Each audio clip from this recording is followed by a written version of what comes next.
तवारीखे खालसा नाल जुड़े समूह दर्शकों का स्वागत है। फतेह प्रवान करो जी। वाहिगुरू जी का खालसा वाहिगुरू जी की फतेह। सिख तवारीख विचों अज दा इतिहास लैके आप संगतां दे सन्मुख हाजिर होए हाँ। भाई महाराज सिंह दी शहीदी 5 जुलाई नूं होई।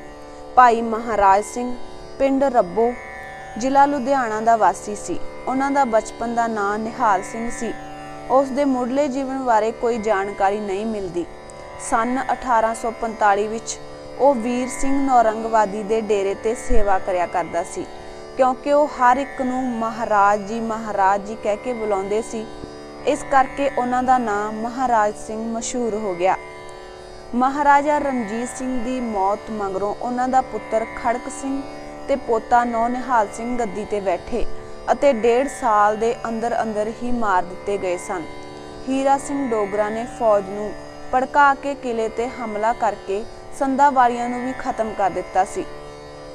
3 महीने मगरों 18 सितंबर दे दिन 5 साल दे बाल दलीप सिंह नूं तख्त ते बिठाया गया ते हीरा सिंह डोगरा उसदा प्रधान मंत्री बन गया। कुछ महीनों मगरों संधावालिया परिवार का एक वारिस अतर सिंह संधावालिया नौरंगवाद विच बाबा बीर सिंह दे डेरे ते पुज गया सी। महाराजा रणजीत सिंह दा एक पुत्र कंवर शमशीरा सिंह भी उत्थे मौजूद सी।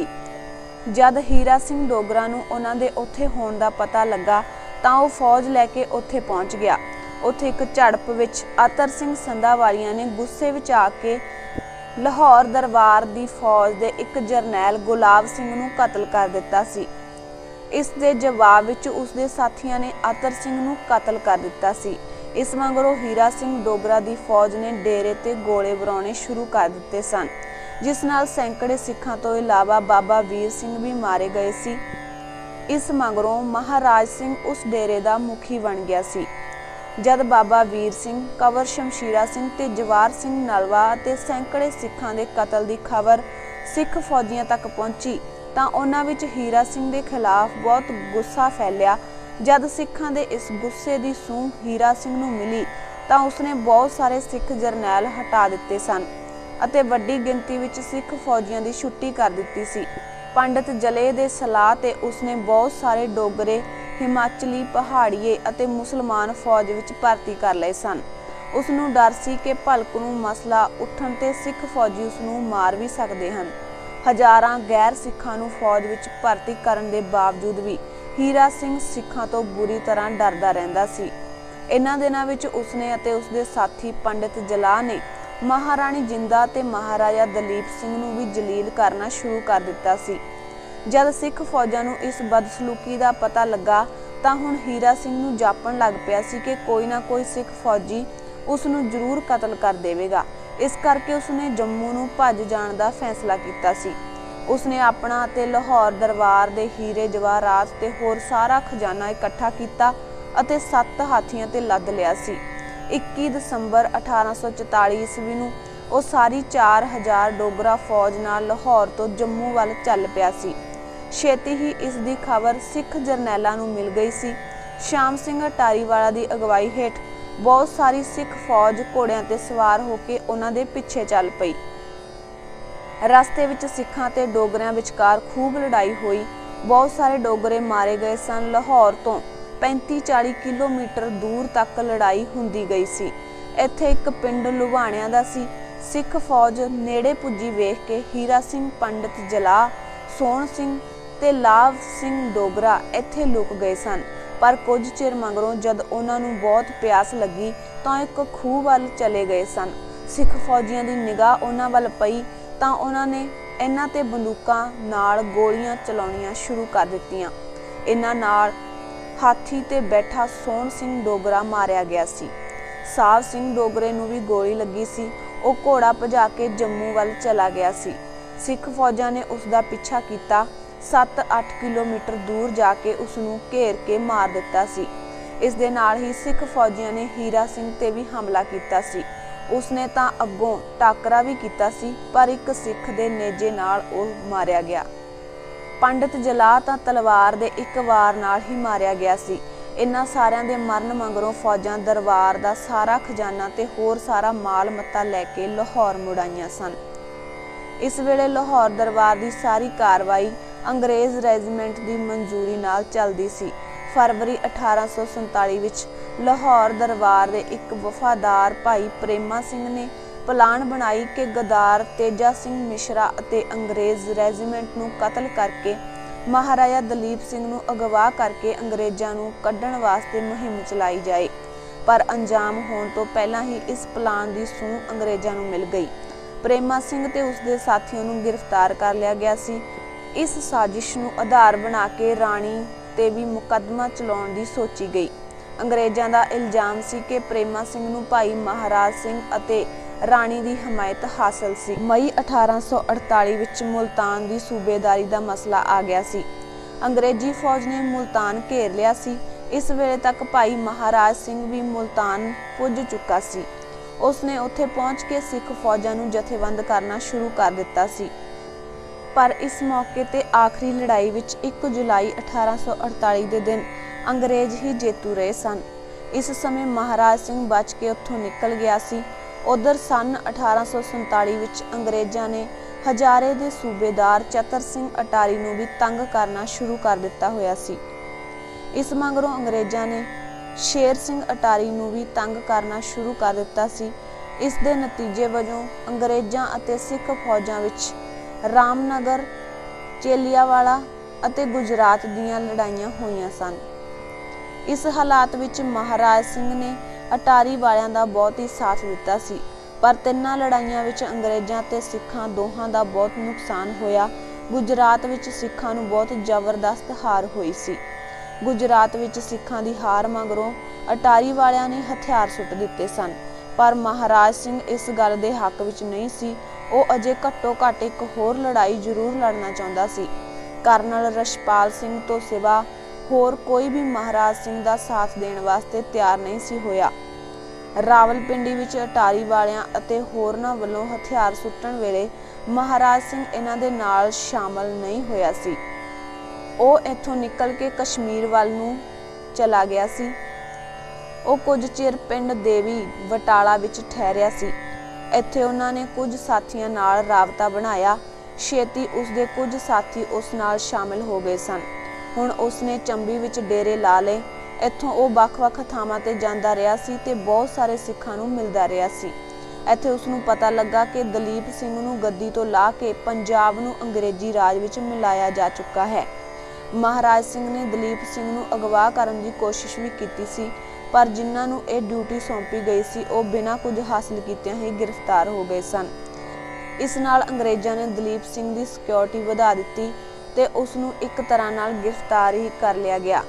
हुण अंग्रेज़ां ने दलीप सिंह नूं पंजाब विचों कढ के दूर भेजण दा फैसला कर लिया सी। जून तो अक्तूबर 1849 तक महाराज सिंह सूजोवाल रहा सी, क्योंकि उस कोल ते उसदे साथियों कोल पैसे की कमी सी। इस करके उसने अपने साथियों नूं हथियारां ते पैसों का इंतजाम करने वास्ते ਵੱਖ-ਵੱਖ इलाकों में भेजिया सी। बहुत सारे सिखां ने उन्हां दी मदद का यकीन दिवाया। भाई महाराज सिंह ने काबल के अमीर नाल भी राबता किया। उसने एक बार फिर मदद करन दा वादा किया सी। दरअसल लारा लाया सी। महाराज सिंह ने लोकां नूं जगाउण वास्ते ग्रंथियां ते प्रचारकां दी ड्यूटी लाई सी। इस मगरों ਉਹ आप सूजोवाल तो गलेरा, किशनपुरा, कुराला, जलंधर, हुशियारपुर ते कई होर जगह भी गया सी। सारा हाल जानन मगरों उसने हथियार हासिल करन वास्ते जलंधर ते हुशियारपुर दीयां छाउणियां ते हमला करन दी प्लान बनाई सी। इस निशाने नूं हासिल करन वास्ते उसने इन्हां छाउणियां विच कई सिख फौजियां नाल गलबात भी कीती सी। महाराज सिंह दीयां कार्रवाइयां बारे अंग्रेज़ हाकमां नूं भी थोड़ी बहुत खबर मिल चुकी सी। पर वो सारा जोर ला सकण दे बावजूद उस तक नहीं सन पहुँच सके, क्योंकि सारी ब्रिटिश सूइया पुलिस उसके पीछे लगी हुई सी। इस बार मुल्तान दे नेड़े फड़े जाण तो बाद वो मसां ही बचिया सी। इस बार अंग्रेज़ां नूं ये भी खबर मिली सी कि वो डुब गया है। इस खबर ते उन्होंने बड़ी खुशी मनाई सी। पर यह खुशी थोड़ा चिर ही कायम रही जद उन्होंने पता लगा कि यह सिर्फ अफवाह सी। हुण अंग्रेज़ां ने इस सिख जरनैल महाराज सिंह की गिरफ्तारी वास्ते 10,000 रुपए का इनाम ऐलान दिता। दुनिया भर की तवारीख विच 2001 विच बिन लादन ने इनाम तो पहला ਐਡਾ ਵੱਡਾ ਇਨਾਮ ਕਿਸੇ ਦਾ ਨਹੀਂ ਸੀ ਰੱਖਿਆ ਗਿਆ। 1849 ਈਸਵੀ ਦੇ 10,000 ਰੁਪਏ ਅੱਜ ਦੇ ਕਰੋੜਾਂ ਰੁਪਇਆਂ ਦੇ ਬਰਾਬਰ ਸਨ। ਮਹਾਰਾਜਾ ਸਿੰਘ ਤੋਂ ਸਾਰੇ ਅੰਗਰੇਜ਼ ਸਣੇ ਲਾਰਡ ਡਲਹੌਜੀ ਦੇ ਇੰਨਾ ਡਰਦੇ ਸਨ ਕਿ ਇੱਕ ਵਾਰ ਲਾਰਡ ਡਲਹੌਜੀ ਨੇ ਲਿਖਿਆ ਸੀ ਕਿ ਜੇ ਉਹ ਮੇਰੇ ਹੱਥ ਆ ਗਿਆ ਤਾਂ ਮੈਂ ਉਸ ਨੂੰ ਫਾਂਸੀ ਲਾ ਦਿਆਂਗਾ। ਭਾਈ ਮਹਾਰਾਜ ਸਿੰਘ ਇਸ ਬਾਰੇ ਬਰਾਊਨਟਨ ਦੇ ਲਫ਼ਜ਼ ਸਨ। ਇਸ ਮੌਕੇ ਤੇ ਇੱਕ ਸਿੱਖ ਮਹਾਰਾਜ ਸਿੰਘ ਉੱਠਿਆ। ਉਸਨੇ ਖਾਲਸੇ ਦੀ ਤਲਵਾਰ ਮਿਆਨ ਚੋਂ ਕੱਢੀ ਅਤੇ ਬ੍ਰਿਟਿਸ਼ ਜਿਹੜੇ ਸਿੱਖਾਂ ਨੂੰ ਖਤਮ ਕਰਨ ਵਾਸਤੇ ਮੁਸਲਮਾਨਾਂ ਨਾਲ ਮਿਲੇ ਹੋਏ ਸਨ ਦੇ ਖਿਲਾਫ ਬਗਾਵਤ ਦਾ ਝੰਡਾ ਖੜਾ ਕੀਤਾ। ਮਹਾਰਾਜ ਸਿੰਘ ਨੇ ਆਮ ਸਿੱਖਾਂ, ਸੂਬਾਈ ਅਹਿਲਕਾਰਾਂ ਤੇ ਸੂਬੇ ਦੀਆਂ ਸਿਰਕਦਾਰਾਂ ਹਸਤੀਆਂ ਨਾਲ ਰਾਬਤਾ ਬਣਾਇਆ। ਉਸਨੇ ਉਹਨਾਂ ਤੋਂ ਫੰਡ ਲਏ ਅਤੇ ਪਿੰਡਾਂ ਵਿੱਚ ਲੋਕਾਂ ਵਿੱਚ ਅਸੰਤੋਸ਼ ਦੀ ਲਹਿਰ ਚਲਾਈ। ਲੋਕ ਉਸ ਦੀ ਫੌਜ ਨੂੰ ਰੋਟੀ ਦਿੰਦੇ ਸਨ। ਪੇਂਡੂ ਜੱਟ ਉਸ ਦੇ ਨਾਲ ਰਲ ਗਏ ਸਨ। ਛੋਟੇ ਅਫਸਰ, ਕਾਰਦਾਰ, ਪੁਲਿਸ ਤੇ ਫੌਜ ਨੇ ਉਸ ਨੂੰ ਖਾਲਸੇ ਦਾ ਮੁਹਾਫਿਜ਼ ਆਖ ਕੇ ਸਤਿਕਾਰ ਦਿੰਦੇ ਸਨ। ਜਲੰਧਰ ਦੇ ਉਦੋਂ ਦੇ ਡਿਪਟੀ ਕਮਿਸ਼ਨਰ ਵੰਸੀ ਤਾਰਤ ਮੁਤਾਬਕ ਭਾਈ ਇੱਕ ਆਮ ਆਦਮੀ ਨਹੀਂ ਹੈ, ਉਹ ਮੁਕਾਮ ਲੋਕਾਂ ਵਾਸਤੇ ਉਵੇਂ ਹੀ ਹੈ ਜਿਵੇਂ ਕੱਟੜ ਈਸਾਈਆਂ ਵਾਸਤੇ ਜੀਸਸ ਕ੍ਰਾਈਸਟ ਹੈ। ਇਹੀ ਕਾਰਨ ਸਨ ਕਿ ਅੰਗਰੇਜ਼ ਹਾਕਮ ਮਹਾਰਾਜ ਸਿੰਘ ਤੋਂ ਬੜਾ ਡਰਦੇ ਸਨ ਤੇ ਉਸ ਦੀ ਭਾਲ ਵਿੱਚ ਸਾਰੀ ਮਸ਼ੀਨਰੀ ਲੱਗੀ ਹੋਈ ਸੀ। ਅੰਗਰੇਜ਼ਾਂ ਨੇ ਮੁਸਲਮਾਨਾਂ ਤੇ ਹਿੰਦੂਆਂ ਵਿੱਚ ਇਹ ਪ੍ਰਚਾਰ ਕੀਤਾ ਹੋਇਆ ਸੀ ਕਿ ਮਹਾਰਾਜ ਸਿੰਘ ਨਿਰੋਲ ਖਾਲਸਾ ਰਾਜ ਕਾਇਮ ਕਰਨਾ ਚਾਹੁੰਦਾ ਹੈ। ਅੰਗਰੇਜ਼ਾਂ ਦੇ ਇਸ ਪ੍ਰਚਾਰ ਕਾਰਨ 10,000 ਰੁਪਏ ਦੇ ਇਨਾਮ ਦੇ ਲਾਲਚ ਨੇ ਕਈ ਮੁਸਲਮਾਨਾਂ ਤੋਂ ਹਿੰਦੂਆਂ ਵਿੱਚ ਅਮੀਰ ਬਣਨ ਦੀ ਖਾਹਿਸ਼ ਪੈਦਾ ਕਰ ਦਿੱਤੀ ਸੀ ਤੇ ਉਹ ਅੰਗਰੇਜ਼ਾਂ ਦੇ ਮੁਖਬਰ ਬਣਨ ਵਾਸਤੇ ਤਿਆਰ ਹੋ ਗਏ ਸਨ। 28 ਦਸੰਬਰ 1849 ਦੇ ਦਿਨ ਜਲੰਧਰ ਅਤੇ ਹੁਸ਼ਿਆਰਪੁਰ ਤੇ ਹਮਲੇ ਤੋਂ ਸਿਰਫ 6 ਦਿਨ ਪਹਿਲਾਂ ਮਹਾਰਾਜ ਸਿੰਘ ਆਦਮਪੁਰ ਨੇੜੇ ਇੱਕ ਗੰਨੇ ਦੇ ਖੇਤ ਵਿੱਚ ਆਪਣੇ 21 ਸਾਥੀਆਂ ਸਣੇ ਲੁਕਿਆ ਹੋਇਆ ਸੀ ਕਿ ਉਸ ਨੂੰ ਇੱਕ ਮੁਸਲਮਾਨ ਨੇ ਵੇਖ ਲਿਆ ਸੀ। ਉਸਨੇ ਜਲੰਧਰ ਜਾ ਕੇ ਡਿਪਟੀ ਕਮਿਸ਼ਨਰ ਨੂੰ ਇਸ ਦੀ ਇਤਲਾਹ ਦੇ ਦਿੱਤੀ ਸੀ। ਡਿਪਟੀ ਕਮਿਸ਼ਨਰ ਇੱਕਦਮ ਭਾਰੀ ਫੋਰਸ ਲੈ ਕੇ ਆਦਮਪੁਰ ਆ ਪੁੱਜਾ ਸੀ। ਫੌਜ ਨੇ ਉਸ ਖੇਤ ਨੂੰ ਚਾਰੇ ਪਾਸਿਆਂ ਤੋਂ ਘੇਰ ਲਿਆ। ਇੰਨੀ ਵੱਡੀ ਫੌਜ ਵੇਖ ਕੇ ਮਹਾਰਾਜ ਸਿੰਘ ਨੇ ਮਹਿਸੂਸ ਕੀਤਾ ਕਿ ਉਹ ਭੱਜ ਵੀ ਨਹੀਂ ਸਕੇਗਾ। ਮਹਾਰਾਜ ਸਿੰਘ ਨੂੰ ਗ੍ਰਿਫਤਾਰ ਕਰਕੇ ਉਸੇ ਵਕਤ ਸੰਗਲਾਂ ਦੇ ਬੇੜਿਆਂ ਵਿੱਚ ਜਕੜ ਲਿੱਤਾ ਗਿਆ। ਮਹਾਰਾਜ ਸਿੰਘ ਨੂੰ ਜਲੰਧਰ ਜੇਲ੍ਹ ਵਿੱਚ ਪਹੁੰਚਾਇਆ ਗਿਆ ਸੀ। ਜਦੋਂ ਉੱਥੇ ਪੁੱਜੇ ਤਾਂ ਉੱਥੇ ਤਾਇਨਾਤ ਪਹਿਰੇਦਾਰਾਂ ਨੇ ਮਹਾਰਾਜ ਸਿੰਘ ਨੂੰ ਵੇਖ ਕੇ ਸਿਰ ਝੁਕਾ ਕੇ ਸਤਿਕਾਰ ਜ਼ਾਹਰ ਕੀਤਾ ਸੀ। ਇਸ ਤੋਂ ਡਿਪਟੀ ਕਮਿਸ਼ਨਰ ਹੋਰ ਡਰ ਗਿਆ ਸੀ ਤੇ ਉਸ ਨੂੰ ਜਲੰਧਰ ਰੱਖਣ ਦੀ ਬਜਾਏ ਕਲਕੱਤਾ ਭੇਜ ਦਿੱਤਾ ਸੀ। ਅੰਗਰੇਜ਼ ਅਜੇ ਵੀ ਉਸ ਤੋਂ ਬਹੁਤ ਡਰਦੇ ਸੀ। ਇਸ ਕਰਕੇ ਉਹਨਾਂ ਨੇ ਉਸ ਨੂੰ ਜਲਾਵਤਨ ਕਰਕੇ ਸਿੰਗਾਪੁਰ ਭੇਜ ਦਿੱਤਾ ਸੀ। ਸਿੰਗਾਪੁਰ ਵਿੱਚ ਉਸ ਨੂੰ ਆਊਟਰਾਮ ਜੇਲ੍ਹ ਵਿੱਚ ਰੱਖਿਆ ਗਿਆ ਸੀ। ਇੱਥੇ ਉਸ ਨੂੰ ਇੱਕ ਨਿੱਕੀ ਜਿਹੀ ਕੋਠੜੀ ਵਿੱਚ ਰੱਖਿਆ ਗਿਆ ਜਿੱਥੇ ਸਿੱਲ ਤੇ ਹਨੇਰਾ ਸੀ। ਇੱਕ ਨਿੱਕੀ ਜਿਹੀ ਕੋਠੜੀ ਵਿੱਚ ਵੀ ਉਸ ਨੂੰ ਬੇੜੀਆਂ ਪਾਈਆਂ ਹੋਈਆਂ ਸਨ। ਨਤੀਜੇ ਦੇ ਤੌਰ ਤੇ ਮਹਾਰਾਜ ਸਿੰਘ ਨੂੰ ਪੱਠਿਆਂ ਦੀਆਂ ਦਰਦਾਂ ਸ਼ੁਰੂ ਹੋ ਗਈਆਂ। ਹਨੇਰੀ ਕੋਠੜੀ ਦੀ ਕੈਦ ਕਾਰਨ ਉਸ ਦੀਆਂ ਅੱਖਾਂ ਦੀ ਰੋਸ਼ਨੀ ਵੀ ਜਾਂਦੀ ਰਹੀ। ਥੋੜੇ ਚਿਰ ਵਿੱਚ ਹੀ ਉਹ ਹੱਡੀਆਂ ਦੀ ਮੁੱਠ ਬਣ ਕੇ ਰਹਿ ਗਿਆ। ਇਹ ਸੀ ਅੰਗਰੇਜ਼ਾਂ ਦਾ ਇੱਕ 86 ਕੈਦੀ ਨਾਲ ਸਲੂਕ। ਅੰਗਰੇਜ਼ਾਂ ਨੂੰ ਜੰਗੀ ਅਹਿਦਨਾਮਿਆਂ, ਇਨਸਾਨੀਅਤ, ਇਨਸਾਫ ਸਭ ਕੁਝ ਭੁੱਲ ਚੁੱਕੇ ਸਨ ਤੇ ਉਹਨਾਂ ਤੇ ਸਿਰਫ ਇੱਕ ਜ਼ਾਲਮ ਵਹਿਸ਼ੀ ਸੋਚ ਹਾਵੀ ਸੀ। ਆਖਰ ਇਸ ਨਰਕ ਵਿੱਚ 5 ਸਾਲ ਤੋਂ ਵੱਧ ਸਮਾਂ ਕੈਦ ਕੱਟਦਿਆਂ ਉਹ 5 ਜੁਲਾਈ 1856 ਦੇ ਦਿਨ ਚੜ੍ਹਾਈ ਕਰ ਗਏ ਸੀ। ਮਹਾਰਾਜ ਸਿੰਘ ਦੇ ਨਾਲ ਉਸ ਦੇ ਸਾਰੇ ਕਰੀਬੀ ਸਾਥੀ ਵੀ ਫੜੇ ਗਏ ਸਨ ਤੇ ਪਿੱਛੇ ਕੋਈ ਜਥੇਬੰਦ ਕਰਨ ਵਾਲਾ ਨਹੀਂ ਸੀ ਰਹਿ ਗਿਆ। ਇਸ ਕਰਕੇ ਅੰਗਰੇਜ਼ਾਂ ਦੇ ਖਿਲਾਫ ਹੋਣ ਵਾਲੀ ਆਖਰੀ ਜਦੋਜਹਿਦ ਅਧੂਰੀ ਰਹਿ ਗਈ ਸੀ। ਸਿੰਗਾਪੁਰ ਵਿੱਚ ਸਿਲਹਟ ਰੋਡ ਤੇ ਸਿੱਖਾਂ ਨੇ ਭਾਈ ਮਹਾਰਾਜ ਸਿੰਘ ਦੇ ਨਾਮ ਤੇ ਇੱਕ ਗੁਰਦੁਆਰਾ ਬਣਾਇਆ ਹੋਇਆ ਹੈ।